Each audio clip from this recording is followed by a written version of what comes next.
Welcome to Free to Love with Anja Hertkorn. This is a space for women who feel called to love deeply, consciously, and freely. My name is Anja Hertkorn. I'm an energy therapist and relationship expert. And in this space, we come back into our heart, our truth, and our capacity to love. I'm so glad that you are here. In today's episode, we are opening a beautiful and honest conversation about relationships, especially about how men experience love, connection, and emotional intimacy. So I'm very happy to introduce you today to my guest, Bruce Graham. Bruce Graham is a relationship coach. He has been working with women, but he is also interested in working more with men now. Welcome, Bruce. I'm so glad that you are here. Thank you, Anna. Thank you for inviting me, and I'm happy to be here too. And before we go deeper into men's and women's dynamics in relationships, I would love for my listeners to get to know you a little bit more as a person. So everyone who works in this field has their own story, and often it's a very personal one. So I'd love to start with this question. What made you become a relationship coach? Thank you. So I'm going to synopsize it a little bit. I grew up a typical boy. You start out, all children, boys and girls, we start out totally dependent. We want to become independent. And in my growth for independence, there came the point where I was noticing girls. Frankly, the idea was to win them over. I don't know if it was being on the hunt or something, but initially it was to be the best academic student, to be the best in math and reading, and look for the girl who's the best math, and, like look for your equal. And then as you're playing competitive sports, wanting to be kind of a star athlete, because you think that's how you're attracting this How you girl's express attention them? later. Yeah, yeah. And early on, I was able to do that. But in the development of relationships, we realize that there's something more, that I dated girls who were beautiful. And I remember going to a movie with one, asking her what she thought about the movie. And she said, well, what do you think? She wouldn't give me her opinion. I was like, all right, I'm not going out with her again because there's something there that isn't entertaining, that there's no validation, there's no communication, blah, blah, blah. But eventually I got married for a first time, and it was the camp nurse. I felt like I won her. She had beautiful legs. She wore short boy shorts and stuff. And anytime a camper got sick or injured, I told the counselor that I will take that child to the infirmary. And then we got very connected. And so it was like winning her over. And after the camp, she had finished her nurse's training. She asked me to move in with her. I was going to a commuter college. I was like, yeah, I'll move in with you. So I really felt like I'd won something. 10 years later, we realized we didn't share that much. She was a nurse. She worked rotating schedules. I was in the financial industry. I was working hard to be the best stockbroker I could be. And so we were like often two ships passing in the night. And one day I came home, the house was dark, the dog wasn't barking, and there was a note on the dining room table saying that she left. And I sobbed a while, and I kept thinking, I'm not that bad. I'm not that bad. What was missing? Very quickly, I left the financial services industry. I went to get a master's degree in counseling, figuring out, I want to figure out people, so I want to figure out myself. I want to figure out women. I want to figure out, how can we make things work? And eventually I met and married another woman.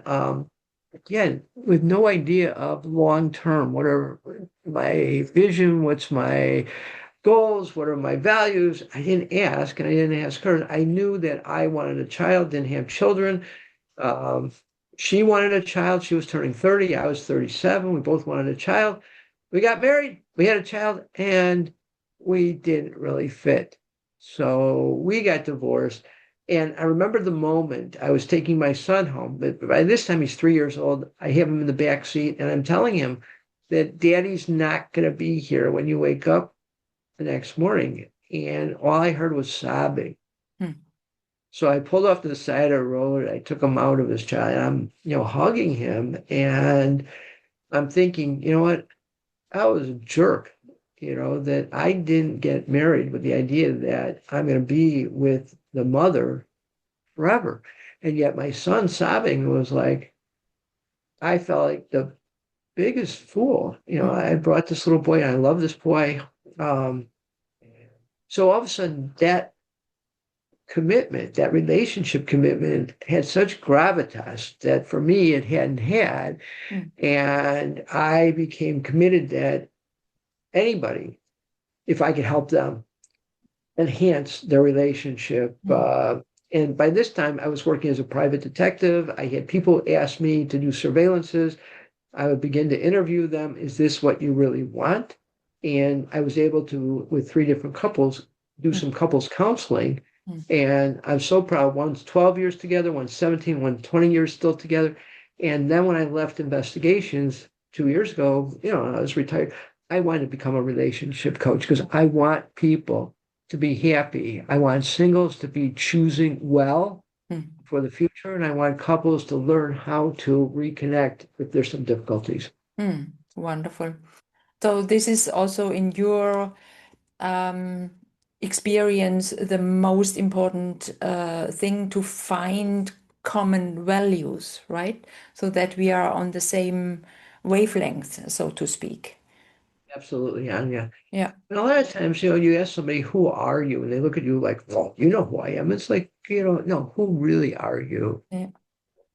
What do you value? Yeah. I know what your profession is. What do you value? Yeah. Where do you want to live? Yeah. Why? What Yeah. is it about that? What do you want for your family? What about your friends? Hmm. So Hmm. who are you? And that's when I work with my clients where we do start with an assessment. Who are you? And people take the assessment and they're amazed. They find out things about themselves that they never thought of. Yeah. That's so important. Wonderful. So what do you feel women often misunderstand about men in relationships? I think, and you and I have spoken about this, that men need to be listened to. Yeah. Now, women might feel like they're really listening to men all the time and they don't want to listen to them anymore, but the men are not telling you what's in the heart. Yeah. And I can't tell you how many times, even before becoming a relationship coach, I've had buddies who will tell me, I can't tell my wife what I tell you. Mm. I just can't. She doesn't listen to me. Yeah. I have one friend married 50 years and he loves his wife, but success or failure, he can't talk with her. Yeah. She's just not interested, No. or at least that's the signs he gets. I keep suggesting things to him and he'll try them and then they seem to work, but he doesn't believe that that's going to carry over or that he can do it without, Mm. periodic hints from Mm. me. So this is a pattern that you see repeating all the time, that people don't communicate first their values and their needs and not Yeah. listening to each other. Oh, yeah. Yeah. It's amazing when people really get into a heart conversation, what they hear and they fall back in love. It's Yeah. just really amazing. So it's kind of the work you do, the work I do is how do we get people being willing to be vulnerable, to open their heart and trust that something's going to come out of it? Because initially it's not going to be what you want to hear. Yeah. We each have a way of communicating. And if you're listening to, oh, she didn't say the right thing or he didn't say the right thing, be aware it's not going to come in as exactly as you want it, but be patient. Just be patient. Yeah. Yeah. So what need men in order to feel safe and to open their hearts? Is it to be listened to, or what is it? Yeah. They listen to and that she knows what he values. Yeah. I Mhm. took a business writing course one time and they opened up with a complaint letter from a customer. And how do you respond to that? It was a weekend course, and so we're all writing, and this brilliant woman, says, "Oh, yeah, that's good. You're getting better." And she goes, "Okay, now on Sunday, she said, I'm going to give you the keys to the kingdom." And she says, "The formula is tell them what they know. People want to know that you heard them." Mm. Tell them what they want to know. People want to know that they were understood, Mm. and then tell them what they need to know. Mm. Same thing with men. Mm.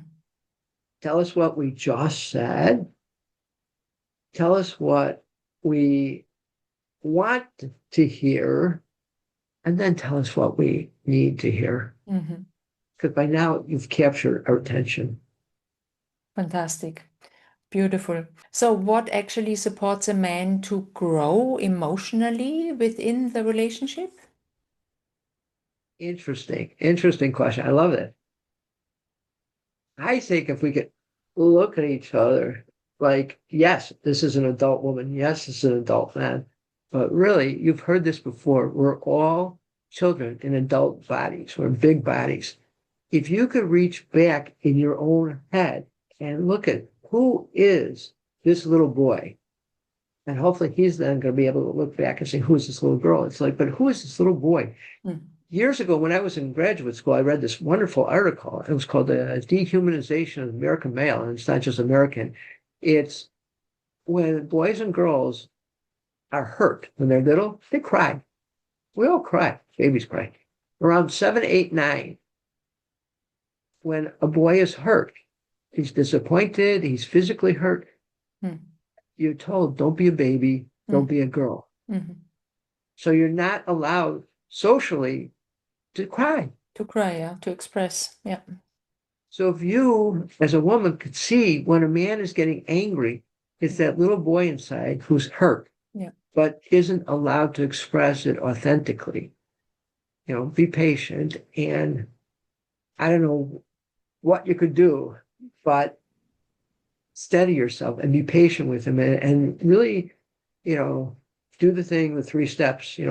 Here's what he knows, here's what he wants to know, and then here's what he needs to know. So if you can Mhm. look at him as a little boy just hurt, Mm. you're going to get to authenticity with him. Mhm.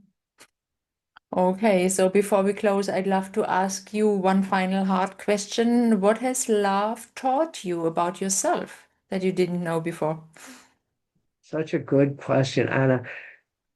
For me, it's early on, I thought when we're contesting wills, she's saying this, I'm saying this. Again, the old dependence to independence. The height of maturation is interdependence. And with a couple, it's relationship. So I don't want to win at your expense. I don't want you to win at my expense. I want us to identify what's important to each of us. And then what can we come to that will protect the relationship? And that for me is the height of winning. Mhm.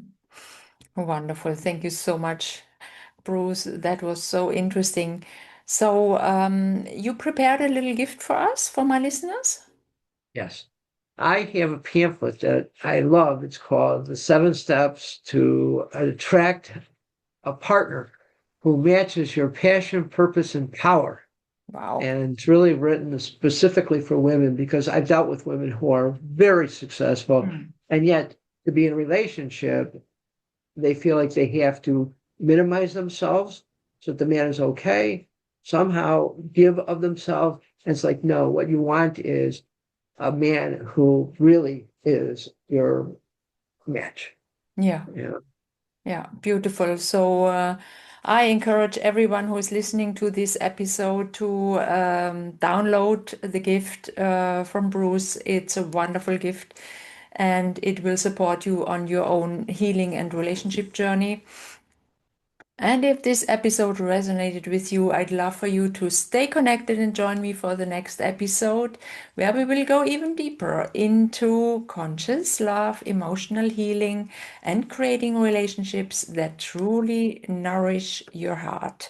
Until then, take good care of yourself and remember you are allowed to be free to love. How beautiful.